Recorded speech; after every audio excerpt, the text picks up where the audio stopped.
Hello everyone.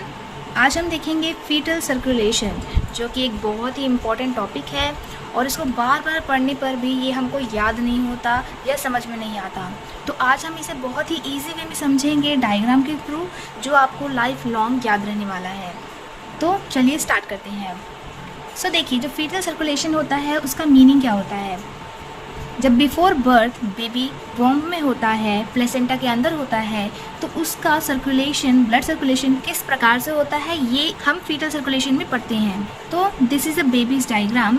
अब हम समझेंगे कि ये बेबी का हार्ट है। This is babies heart. अब यहाँ से ये हमारा राइट एट्रियम, ये हमारा लेफ्ट एट्रियम, और ये राइट वेंट्रिकल, ये लेफ्ट वेंट्रिकल। इससे जैसे कि आपको पता है हार्ट के स्ट्रक्चर में इसे नीचे की ओर आयोटा डिसेंड होती है। फिर आयोटा नीचे जाके इसमें दो बड़ी ब्रांचेस निकलती हैं और दो छोटी ब्रांचेस निकलती हैं। तो इनको कहा जाता है एक्सटर्नल इलियक आर्टरी। और फिर ये जो दो छोटी छोटी आपको दिख रही है ये है इंटरनल इलियक आर्टरी। फिर क्या होता है कि जो इंटरनल इलियक आर्टरी है, यहाँ पे हमारे फीटस का अम्बिलिकस है। फिर ये जो इंटरनल इलियक आर्टरी है, इसी के थ्रू ये जाके कनेक्ट होती है अम्बिलिकस से। फिर ये अम्बिलिकस से निकलती हुई ये कॉर्ड बनाती हैं।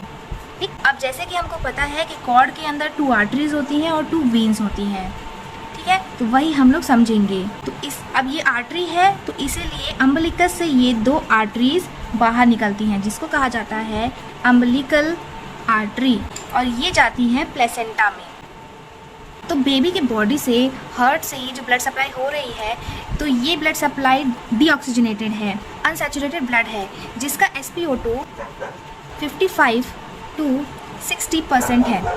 ठीक है, इसी अम्बिलिकल आर्टरी को हम लोग कहते हैं, इसका दूसरा नाम भी है हाइपोगैस्ट्रिक आर्टरी। प्लेसेंटा में जाके प्लेसेंटा इसको ऑक्सीजनेटेड करता है, O2 इसमें डालता है।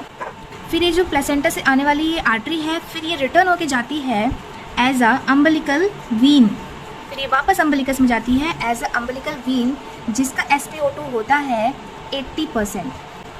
ठीक है, तो जो वो बेबी की बॉडी से आर्टरीज आ रही थी वो SpO2 55 to 60% ला रही थी, और जब प्लेसेंटा से वो सैचुरेटेड या ऑक्सीजनेटेड होकर जा रहा था तो वो हो रहा था 80%।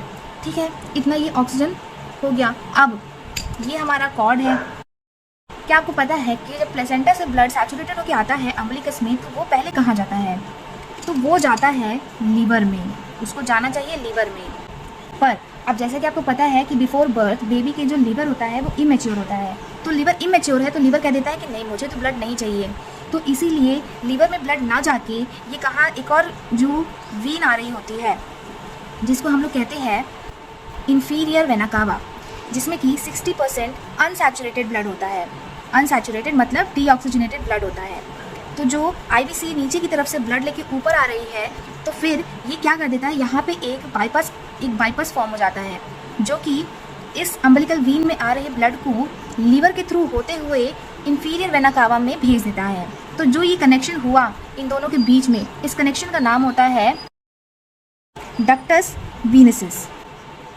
ठीक है, डक्टस वीनसिस इसका नाम होता है, जो कि किसके बीच में होता है? लीवर और इंफीरियर वेना कावा के बीच में। फिर क्या होगा, जो इंफीरियर वेना कावा ब्लड है, अम्बिलिकल वीन से ब्लड आने के बाद ये लीवर से होते हुए ये इंफीरियर वेना कावा में ट्रैवल होगा।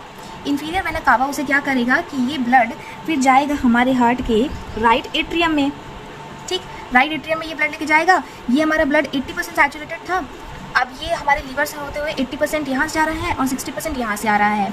तो 60% और 80%, तो ये दोनों मिक्स होकर ब्लड यहाँ पे 70% सैचुरेटेड हो जाएगा। ठीक, और फिर यहाँ पे राइट एट्रियम में ऊपर की दूसरी ब्रांचेस से भी ब्लड आ रहे हैं, तो यहाँ पे और ब्लड का मिक्सअप हो जाएगा और फिर ये और अनसैचुरेटेड हो जाएगा।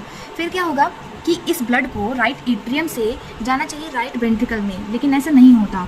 तो इसके लिए ऐसा क्यों नहीं होता, ये ब्लड यहाँ पे बीच में, इनके बीच में सेप्टम होता है। जैसे कि आप यहाँ समझिए, देखिए ये हार्ट है बेबी का, तो इनके बीच में यहाँ पे एक होल होता है, जिससे कि ब्लड इधर से आके इधर आ जाता है, राइट एट्रियम से लेफ्ट एट्रियम में ब्लड आ जाता है। ठीक, जबकि उसे जाना चाहिए राइट वेंट्रिकल में जाना चाहिए, लेकिन उसे ऐसा नहीं होके वो राइट एट्रियम में जाता है। फिर क्या होता है, इस जो ओपनिंग है, इस होल को दूसरा नाम होता है फोरामन ओवेल, इसका नाम होता है फोरामेन ओवेल। तो ये जो नए नए आपको नाम दिख रहे हैं ना, ये बहुत इंपॉर्टेंट नेम है और ये सिर्फ बेबी के बर्थ से पहले ही उनके ब्लड सर्कुलेशन में होता है। सो अभी आप और जानेंगे। फोरामेन ओवेल हो गया। अब 70% यहाँ पे ब्लड था, ठीक है, वो राइट एट्रियम में आया। राइट एट्रियम में अगर राइट वेंट्रिकल में जाता, फिर ये राइट वेंट्रिकल से जाके और पूरा घूम के फिर पुलमोनरी आर्टरी के थ्रू लंग्स में जाता, लंग्स से प्यूरीफाई होकर फिर इधर आता। अब लंग्स भी हमारा बेबी का इमेच्योर है, वर्किंग कंडीशन में नहीं है, तो फिर ये और इम्प्योर हो जाता। अब ब्रेन को क्या चाहिए? ऑक्सीजन चाहिए। अब जब इतना अनसैचुरेटेड ब्लड होगा तो ब्रेन को ऑक्सीजन नहीं मिल पाएगा, तो इसीलिए बेबीज़ की बॉडी में ये होल होता है फोरामेन ओवेल, ताकि ब्रेन को प्रॉपर फंक्शनिंग के लिए ऑक्सीजन मिल पाए। तो ब्लड लेफ्ट एट्रियम से आके आयोटा में डिसेंड होगा और फिर यहाँ से चला जाएगा ब्रेन में और यहीं से हार्ट को भी सप्लाई करेगा।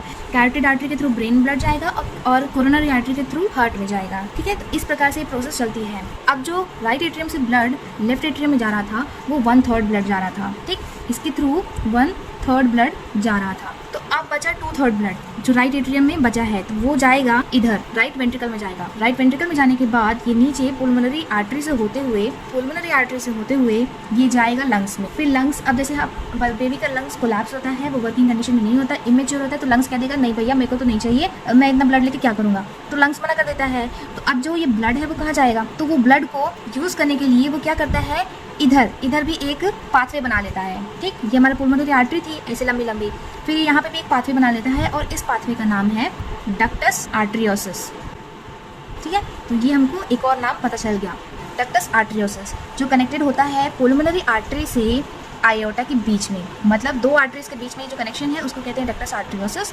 फोरामेन ओवेल किसके बीच में होता है? 2 एट्रियम के बीच में। डक्टस वीनसिस किसके बीच में होता है? 2 वीन्स के बीच में, एक अम्बिलिकल वीन और एक inferior vena cava via liver. तो ये था फीटल सर्कुलेशन। एक बार हम इसे दोबारा रिपीट कर देते हैं। हाँ, तो ये हमारा बेबी था, बेबी का ये हार्ट है। हार्ट से जो आयोटा डिसेंड होती है, आयोटा से ब्लड सप्लाई होता है और आयोटा नीचे जाके 2 ब्रांचेस में कन्वर्ट हो जाता है। एक होता है इंटरनल इलियक आर्टरी, एक एक्सटर्नल इलियक आर्टरी।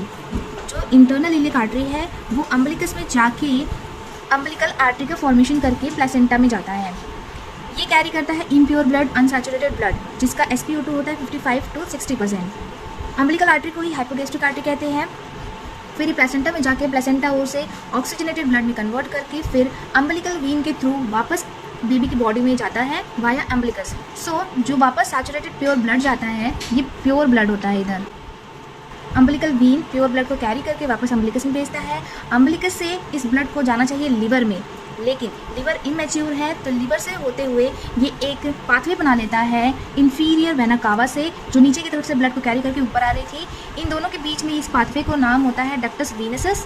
फिर ये कैरी करता है, नीचे 60% इम्प्योर ब्लड आ रहा था, ऊपर अम्बिलिकल वीन से 80% प्योर ब्लड आ रहा था, दोनों मिक्स होकर बना लेगा 70% सैचुरेटेड प्योर ब्लड या ऑक्सीजनेटेड ब्लड। फिर ये जाएगा हार्ट के राइट एट्रियम में, साथ ही साथ बाकी बॉडी से भी ब्लड आ रहा होगा जिसका SpO2 होगा 60%, ठीक, इस वाले का। फिर ये 70 और 60% बना के फिर ये राइट एट्रियम में आएगा। राइट एट्रियम से इसे जाना चाहिए राइट वेंट्रिकल में, लेकिन ये राइट वेंट्रिकल में जाएगा, फिर ये होते हुए पुलमोनरी आर्टरी से होते हुए लंग्स में जाएगा। लंग्स से कह देगा कि नहीं मुझे इतनी ब्लड की जरूरत नहीं है, मैं तो इमेच्योर हूँ, मैं कोलैप्स हूँ, मैं इसका क्या करूँगा, तो लंग्स तो मना कर देगा। तो इसीलिए इतने सारे ब्लड का क्या होगा, तो इसलिए क्या होता है कि राइट एट्रियम और लेफ्ट एट्रियम के बीच में एक होल होता है। इस होल का नाम होता है फोरामेन ओवेल, जिसके थ्रू 1/3 ब्लड राइट एट्रियम से लेफ्ट एट्रियम में ट्रांसफर हो जाता है और फिर ये डायरेक्ट लेफ्ट एट्रियम से लेफ्ट वेंट्रिकल में जाके आयोटा के थ्रू पूरी बॉडी में सर्कुलेट हो जाता है और बेबी के ब्रेन और हार्ट तक प्योर ब्लड पहुंचाता है ताकि उसका प्रॉपर फंक्शनिंग हो सके और प्रॉपर उसे ऑक्सीजन मिल सके, ठीक है। फिर ये 1/3 ब्लड गया, अब बचा 2/3 ब्लड। तो जो राइट एट्रियम है, राइट एट्रियम से राइट वेंट्रिकल में 2/3 ब्लड जो बचा था वो जाएगा। फिर राइट एट्रियम से ये पुलमोनरी आर्टरी के थ्रू होते हुए लंग्स में जाएगा, लेकिन लंग्स कोलैप्स है तो वो फिर मना कर देगा कि मुझे नहीं चाहिए। तो इतना ब्लड जो 2/3 ब्लड बचा वो कहाँ जाएगा, वो फिर एक कनेक्शन, एक पाथवे बनाएगा आयोटा के थ्रू और फिर ये ब्लड यहाँ पे ट्रांसफर होगा आयोटा में, आयोटा से फिर पूरे बॉडी में सर्कुलेट होगा, फिर आयोटा से ये पूरी साइकिल वापस चलती रहेगी। तो यही है फीटल सर्कुलेशन। आई होप ये आपको क्लियर हो गया होगा। अब इसके कुछ मेन पॉइंट्स बताते हैं। जैसे कि जो फीटल सर्कुलेशन होता है तो बेबी में ऐसे 5 नई चीज़ें होती हैं, ऐसे 5 एक्स्ट्रा स्ट्रक्चर फाउंड होते हैं जो आफ्टर बर्थ नहीं पाए जाते। तो हम उनके नाम लिख लेंगे। 5 extra structures found in baby before birth. तो हम ऐसे 5 स्ट्रक्चर के नाम लिखेंगे जो बेबीज़ में पाए जाते हैं बिफोर बर्थ। तो पहला है डक्टस वीनसस, सेकंड है डक्टस आर्टरियोसस, थर्ड है फोरामेन ओवेल, फोर्थ है umbilical artery and fifth structure है अम्बिलिकल वीन। तो ये 5 स्ट्रक्चर हैं जो हमने अभी तक समझा। डक्टस वीनसस किसके बीच में होता है? डक्टस वीनसस होता है अम्बिलिकल वीन और इंफीरियर वेना कावा के बीच में, इंफीरियर वेना कावा के बीच में वाया लीवर। ठीक है। डक्टस आर्टरियोसस होता है पुल्मोनरी आर्टरी एंड आयोटा के बीच में। तो पुल्मोनरी आर्टरी और आयोटा के बीच से डक्टस आर्टरियोसस होता है वाया लंग्स। फोरामेन ओवेल कहाँ होता है? फोरामेन ओवेल होता है right atrium to left atrium. Okay. Umbilical artery कहाँ होती है? अम्बिलिकल आर्टरी होती है अम्बिलिकस टू प्लेसेंटा, और अम्बिलिकल वीन कहाँ होती है? Placenta to umbilicus. तो ये 5 स्ट्रक्चर आई होप आप लोगों को क्लियर हो गए होंगे। ये फीटल सर्कुलेशन बहुत इंपॉर्टेंट है, इससे जगह जगह से एक पॉइंट में क्वेश्चन पूछा जाता है, जो नॉर्सेट में और बाकी सारे नर्सिंग एग्जाम्स में बहुत इंपॉर्टेंट है। फीटल सर्कुलेशन एक चीज़ आपसे पूछी जाती है कि डक्टस आर्टरियोसस किसके बीच में होता है, फोरामेन ओवेल किसके बीच में होता है, उससे कितना ब्लड ट्रांसफ़र होता है, कितने % सैचुरेटेड ब्लड कहाँ से कैसे ट्रांसपोर्ट होता है। तो आप इस वीडियो को और समझने के लिए इसे बार बार देख सकते हैं और अपने प्रॉपर नोट्स बना सकते हैं। मैंने आपको इसमें सिर्फ समझाया है, नोट्स तो आपको बुक से भी मिल जाएगा, लेकिन अब जब आप उन नोट्स को पढ़ोगे तो आपको पूरा क्लियर हो जाएगा। अब एक क्वेश्चन होता है कि ये जो 5 स्ट्रक्चर है ये बर्थ के बाद बंद हो जाते हैं। ठीक है, मतलब ये सिर्फ बिफोर बर्थ ही पाए जाते हैं, लेकिन जैसे ही बर्थ हो जाता है तो ये 5 चीज़ बंद हो जाती है। तो ये 5 चीज़ कैसे बंद होती है? तो देखिए, 2 चीज़, umbilical artery and umbilical vein. तो कॉर्ड जब क्लैम्प कट करते हैं तभी ये 2 चीज़ बंद हो जाती है। ठीक है, बर्थ के 5 मिनट के अंदर। तो ये दोनों तो आपको पता है कैसे बंद होगा। बचा ये तीन। तो हम देखेंगे डक्टस वीनसस जो होता है अम्बिलिकल वीन और इंफीरियर वेना कावा के बीच में। ये अम्बिलिकल वीन यहाँ से आ रहा है लीवर से होते हुए। अब हमारा बिफोर बर्थ तो लीवर इमेच्योर था, आफ्टर बर्थ लीवर फंक्शनिंग में आ जाता है, तो इसीलिए जो ब्लड है वो लीवर्स में चला जाता है, तो इसीलिए फिर ये क्लोज हो जाता है। ये डक्टस वीनसस यहाँ पे क्लोज हो जाता है, अब इसका काम नहीं होता क्योंकि लीवर फंक्शनिंग में आ चुका है। ठीक है, तो हमने समझ लिया डक्टस वीनसस भी क्लोज हो जाएगा। डक्टस वीनसस बचा 2, डक्टस आर्टरियोसस। तो जो डक्टस आर्टरियोसस है वो क्या कर रहा था, किसके बीच में था? वो पुल्मोनरी आर्टरी के बीच में था और आयोटा के बीच में था। तो पुल्मोनरी आर्टरी कहाँ ले जाती है? पुल्मोनरी आर्टरी ले जाती है लंग्स में। अब जब आफ्टर बर्थ बेबी खुद से ब्रीथिंग करने लगेगा, वो जो लंग्स है वो वर्किंग कंडीशन में हो जाएगा, फंक्शनिंग में हो जाएगा। वो लंग्स, ये जो ब्लड है ये डाइवर्ट हो जाएगा लंग्स के थ्रू, और लंग्स में जाके ये प्योरीफाई होके फिर आएगा लेफ्ट एट्रियम में। तो अब जब ब्लड यहाँ से जाने लगा तो फिर इसका कोई वर्क नहीं रहा, तो ये भी यहाँ से बंद हो जाएगा, डक्टस आर्टरियोसस। तो डक्टस आर्टरियोसस बंद हो गया। अब बचा ये फोरामेन ओवेल जो कि 2 एट्रियम के बीच पे था। ठीक है, तो अब हम इसको देखेंगे कि ये कैसे बंद होगा। ये बंद होगा, ये हमारा स्ट्रक्चर है हार्ट का। ठीक है, ये हमारा स्ट्रक्चर है हार्ट का।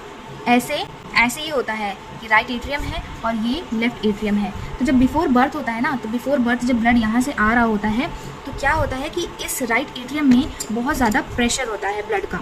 इतने प्रेशर के कारण ये जो वॉल्स होती हैं ये इस प्रकार से होती हैं हार्ट में, ठीक इस प्रकार से होती है। तो ये जो वॉल्स होती हैं तो ब्लड यहाँ पे प्रेशर क्या करता है, प्रेशर ऐसे जाता है और प्रेशर के कारण इस वॉल के थ्रू ये लेफ्ट एट्रियम में जाता है।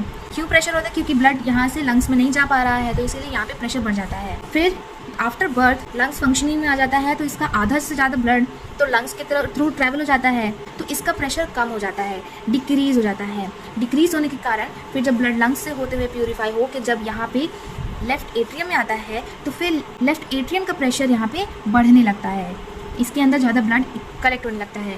अब जब हमको पता है कि हार्ट की वॉल ऐसी है, तो क्या होता है कि ये यहाँ से इस वॉल को प्रेशर के कारण पुश करता जाता है। पुश करने से क्या होता है कि ये वॉल्स जो है ये ऐसे जाके ये इधर और ये इधर ऐसे जाके ये वॉल चिपक जाती है, हमेशा चिपकी ही रहती है, और फिर ये नॉर्मल जैसे अडल्ट की फंक्शनिंग होती है वैसे ही ये काम करता है। तो अब आपको समझ में आ गया होगा कि यहाँ पे फोरामेन ओवेल भी किस तरह से क्लोज हो गया। ठीक है, तो हमने इस एक पेज के डायग्राम में पूरा फीटल सर्कुलेशन समझ लिया, कैसे वो फंक्शनिंग करता है, कैसे क्या होता है, कितना प्यूरीफाई होता है, कौन कौन से 5 स्ट्रक्चर होते हैं और कैसे ये क्लोज हो जाते हैं। तो आई होप आपको ये वीडियो पसंद आई होगी।